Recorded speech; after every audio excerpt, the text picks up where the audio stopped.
सत्य कहेंगे, सत्य लिखेंगे, सत्य चलेंगे। एक प्री ड्राफ्ट हम सबके समक्ष रखा है, जिसके ऊपर एसोसिएट मेंबर्स को अपने एक वरिष्ठ नेता हैं, वर्तमान में प्रवक्ता के रूप में हम सबको सेवाएं दे रहे हैं। इससे भारतीय जनता पार्टी ज्वाइन करते हैं और वर्तमान में इनके पास एक एडमिनिस्ट्रेटिव जो जम्मू में मैं जिलाध्यक्ष आप सब जानते हैं, मेरे साथ मेरे जिले के महामंत्री, पार्टी के वरिष्ठ नेता, वरिष्ठ कार्यकर्ता और साथ ही में हमारे जो अमर सिंह जी हैं वो भी बहुत पुराने और वरिष्ठ कार्यकर्ता हैं। जैसा मैं पहले कह रहा था कि मैं कार्यकर्ता का जिक्र इसलिए करता हूं कि हमारे प्रधानमंत्री अटल बिहारी वाजपेयी कहते थे कि पार्टी के अंदर एक ऐसा ओहदा है जिसको कोई भी आपसे नहीं छीन सकता और वो है कार्यकर्ता का, और सबसे बड़ा ओहदा वो होता है। इसलिए कार्यकर्ता होना ज़्यादा ज़रूरी है। वो दोनों गंगा जी और हमारे अमर सिंह जी बड़े लंबे तक कार्यकर्ता रहे हैं, इनको कभी भी पद का लोभ नहीं रहा है। इसलिए मैं इनकी बहुत इज्जत करता हूँ, इनका सम्मान करता हूँ। इनके साथ आए हुए बाकी जिला के महामंत्री हैं, जिला के उपाध्यक्ष हैं। तो यहाँ तक आज का विषय है। आप अच्छी तरह जानते हैं कि 5 अगस्त 2019 को भारत के संसद में एक बहुत फैसला लिया गया। वो ये था कि 370 को निरस्त करना। 370 निरस्त करने के साथ साथ भारतीय जो जम्मू कश्मीर की अलग कॉन्स्टिट्यूशन थी वो ख़त्म हो गई और जम्मू कश्मीर के ऊपर भारतीय संविधान का पूरी तरह से लागू होना शुरू हो गया। उसके साथ साथ एक और अहम फैसला ये लिया गया कि जम्मू कश्मीर की रियासत को 2 हिस्सों में बांट दिया जाए, 2 यूनियन टेरिटरीज में, एक जम्मू कश्मीर यूनियन टेरिटरी और एक लद्दाख यूनियन टेरिटरी, जिसके लिए Jammu and Kashmir reorganisation act 2019 जो है पार्लियामेंट ने, संसद ने पास किया था। उसका एक अहम हिस्सा यह था कि जम्मू कश्मीर के जो असेंबली है उसको तभी दोबारा रिन्यू किया जाएगा जब उसके पहले, जब तक उसका डिलिमिटेशन नहीं हो जाता और सीटों का बंटवारा नहीं हो जाता। और इसके लिए प्रावधान था उसके अंदर कि एक डिलिमिटेशन कमीशन बिठाई जाएगी और जम्मू कश्मीर की सीटें, आप जानते हैं कि जम्मू कश्मीर के अंदर जो है कोई फॉर्मल डिलिमिटेशन अभी तक नहीं हुई थी। जो भी डिलिमिटेशन हुई थी वो स्टेट के मुताबिक हुई थी। तो 1951 में जब यहाँ पर पहली बारी कॉन्स्टिट्यूएंट असेंबली बनी तो सीटों को बड़ा मैंडेटरी, कोई इस तरह से नहीं, आर्बिट्रेरी तरीकों से बांटा गया। कहा कि 47 की पॉपुलेशन के ऊपर किया गया है और जम्मू को 30 सीटें दी गई, कश्मीर को 43 सीटें दी गई और 2 सीटें दी गई लद्दाख को।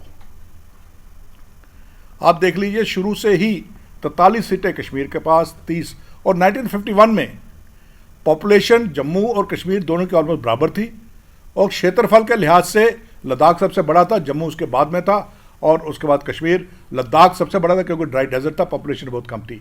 लेकिन जहाँ तक पॉपुलेशन और क्षेत्रफल देखा जाए तो जम्मू और कश्मीर का बराबर के बाद अब देखते हैं कि हर बार डिस्पैरिटी बढ़ती ही गई। और ये रीऑर्गेनाइजेशन होने के पहले आपको मालूम है कि हमारे पास होती थी 37 सीटें, उनके पास थी 43 सीटें और 4 सीटें जो थी वो थी लद्दाख के पास। तो सरकार ने ये फैसला लिया कि अब जम्मू कश्मीर के अंदर, क्योंकि ये बहुत बड़ी आवाज़, भारतीय जनता पार्टी की आवाज़ बड़ी देर से रही है कि हमारे साथ जो अन्याय हो रहा है उस अन्याय को दूर किया जाना चाहिए। और यही नहीं, हम नहीं चाहते थे, बाकी लोग भी चाहते थे, सब लोग यही चाहते थे। और इसलिए सरकार ने ये फैसला किया कि जम्मू कश्मीर असेंबली की 7 सीटें बढ़ाई जाएंगी और उन 7 सीटों की प्रसीमन के लिए एक कमीशन बिठाई जाएगी। उसी के तहत ये कमीशन ने काम करना शुरू किया था। अब आते हैं हम इनकी रिपोर्ट के ऊपर। आप लेटेस्ट जो हुआ है, आपको मालूम है कि पहले शुरू में जब इसकी मीटिंग हुई थी और एसोसिएट मेंबर्स को बुलाया गया था, नेशनल कॉन्फ्रेंस ने इसका बायकॉट किया था। दूसरी बार नेशनल कॉन्फ्रेंस गई थी वहाँ पर, उसके बाद उनके साथ जो बातचीत हुई उसमें सहमति जताई इन्होंने। और उसके बाद जब मेंबर पार्लियामेंट्स को ड्राफ्ट रिपोर्ट दी गई और जिसके अंदर ये बताया गया कि 7 सीटें जो हैं वो जम्मू, 7 में से 6 जम्मू को जाएंगी संभाग को और 1 कश्मीर को जाएगी, तो इन्होंने दोबारा आनाकानी शुरू कर दी। क्योंकि ये जो पार्टियां हैं, चाहे नेशनल कॉन्फ्रेंस हो, चाहे कांग्रेस हो, चाहे पीडीपी हो, ये सब जम्मू का हित इन्होंने कभी नहीं चाहा। ये सिर्फ जम्मू के ऊपर रूल करना चाहते थे, शासन करना चाहते थे। लेकिन जम्मू का भला हो, जम्मू को हक मिले, जम्मू भी पॉलिटिकल सिस्टम के अंदर उतना ही पावरफुल हो जितना को होना चाहिए, इसकी संसाधनों के लिहाज से, पॉपुलेशन के लिहाज से और क्षेत्रफल के लिहाज से, ऐसा नहीं होने दिया।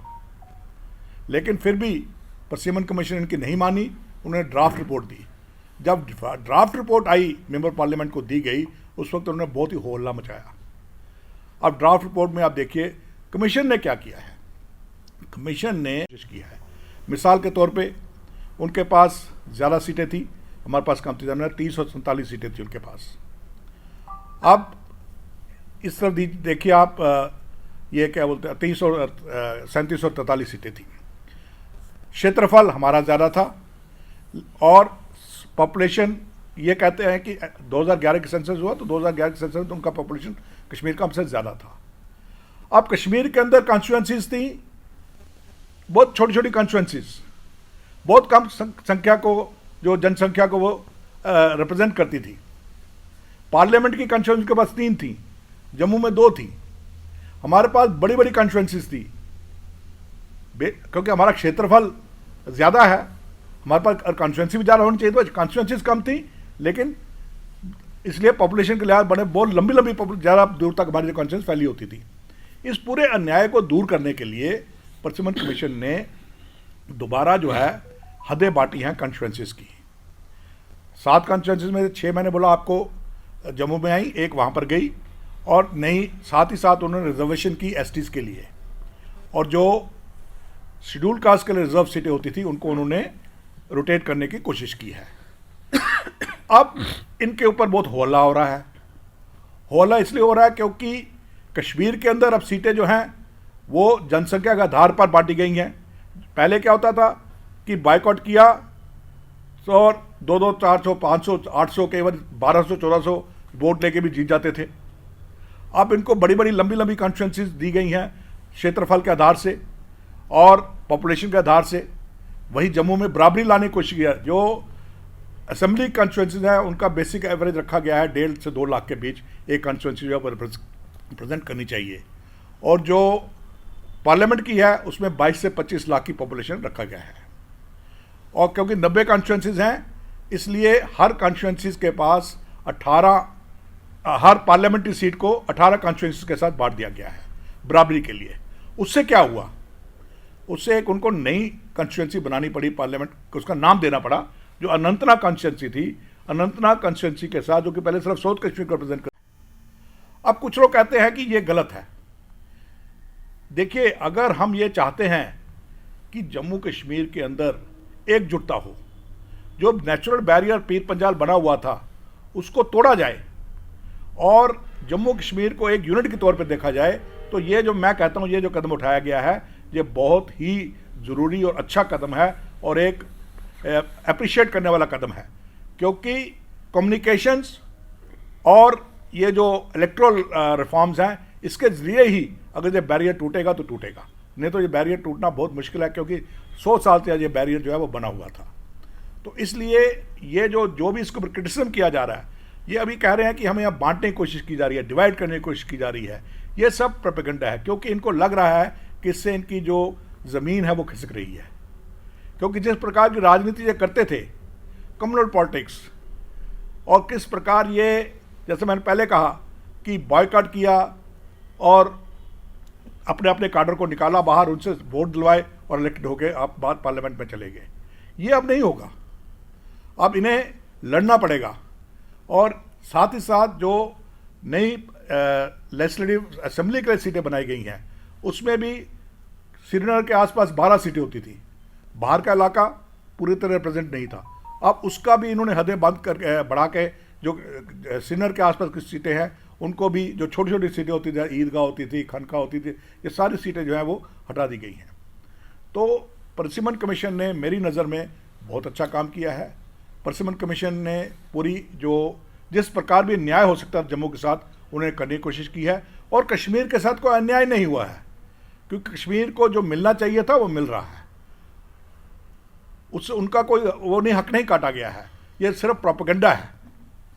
अब इसके बाद क्या होगा, अब देखिए 14 तारीख को मेंबर पार्लियामेंट्स को चाहिए था कि वो अपनी रिपोर्ट जो है वापस जो उनको दी गई थी सब कमीशन को दी गई है। दोनों पार्टियों ने नेशनल कॉन्फ्रेंस को पूरे दरकरार कर दिया कि हम इसको मानते नहीं हैं। भारतीय जनता पार्टी ने भी अपने कुछ मुद्दे वहाँ पर रखे हैं जो कि लोगों की तरफ से उठाए गए थे, और जिसमें एक मुद्दा ये था कि शेरगढ़ कंस्टिट्यूंसी को रिस्टोर करने की कोशिश की जाए, और साथ में ये कहा गया है कि शोपियां की जो कंस्टिट्यूंसी है, जो अनंतनाग और शोपियां और पुंछियां बिल्कुल जैसे हम पीर पंजाल पार करते हैं तो मुगल रोड में शोपियां आता है, तो इसलिए शोपियां को भी इस कंस्टिट्यूंसी के साथ मिलाया जाए। ये हमारी 2 मांगे हैं, बाकी हम पूरी तरह से खुश हैं। अब परसिमन इनको देखेगी, उसके बाद कमीशन जो है इनको स्टडी करेगी। स्टडी करने के बाद मानती है या नहीं मानती, कमीशन की वो है, क्योंकि कमीशन के ऊपर कोई किसी प्रकार का दबाव नहीं है।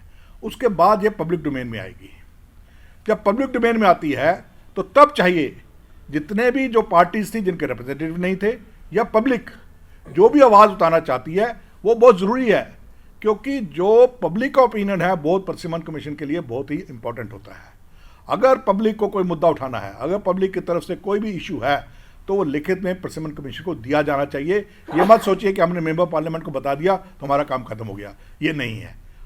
अगर आपको किसी भी किस्म का आपको लगता है कि हमारे साथ अन्याय हुआ है या आप कोई बदलाव चाहते हैं, तो लिख के दीजिए परसिमन कमीशन को। उसके बाद जब ये हो जाएगा और जब ये आती है पब्लिक डोमेन में, तकरीबन 4 हफ्ते तक इसको पब्लिक डोमेन में रखना कंपलसरी है।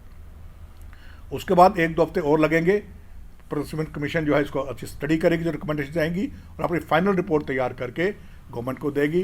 गवर्नमेंट उसके बाद ये जो डिलिमिटेशन कमीशन ने रिपोर्ट दिया वो एक एक्ट के तौर पे आ जाएगा, और जब ये एक्ट बन जाता है तो उसके बाद इलेक्शन का प्रोसेस जो है वो शुरू हो सकता है। तो ये है पूरा परसिमन कमीशन का प्रोसेस, और किस प्रकार परसिमन कमीशन ने कोशिश की है कि जम्मू के बाद न्याय किया जाए, जिसकी कि भारतीय जनता पार्टी शुरू से डिमांड करती आ रही है। और अगर आप इसके बारे में कोई प्रश्न या सवाल पूछना चाहते हैं तो आप पूछ सकते हैं। देखिए, भारतीय जनता पार्टी ने जो भी इश्यूज अभी आए हैं मेंबर पार्लियामेंट्स को दिए गए, वो उठाए गए हैं। ये पर्टिकुलर इशू उठाया गया यानी मैं नहीं जानता हूँ, लेकिन मैं ये कह रहा हूँ कि अगर आपके मन में ये है तो ये विषय आपको लिखित में देना पड़ेगा परसिमन कमीशन को।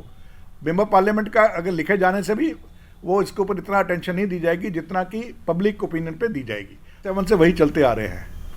जब तक पटवारों की रिकॉग्निशन नहीं होगी तब तक आप इस प्रकार के जो कह रहे हैं कि एक इधर है बॉर्डर में है, इधर है, ये चलता रहेगा, क्योंकि ये पटवार बड़े पुराने बने हुए हैं और उन दिनों में जनसंख्या कम होती थी, हाईवे भी नहीं था, कुछ भी नहीं था। तो तब के ये पटवार, जब तक पटवारों की रिकॉग्निशन नहीं होगी तब तक किसी तरह का भी प्रॉपर परसिमन करने, जो एडमिनिस्ट्रेटिव जो सहूलतें चाहिए, उसके लिए पटवार का रिकॉग्निशन मेरी नज़र में बहुत ज़रूरी है। मैं पूरी तरह सहमत उनके साथ।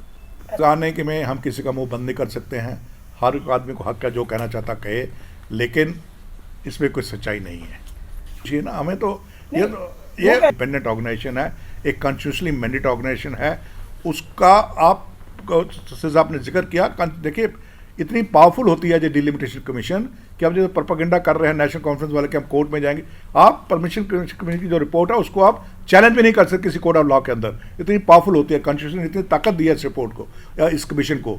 तो इसलिए इस कमीशन को इन्फ्लुएंस कर पाना बहुत ही, मैं कहूँगा कि ये गलत टाइप का प्रोपेगेंडा किया जा रहा है। ऐसी कमीशन को इन्फ्लुएंस नहीं किया जा सकता है।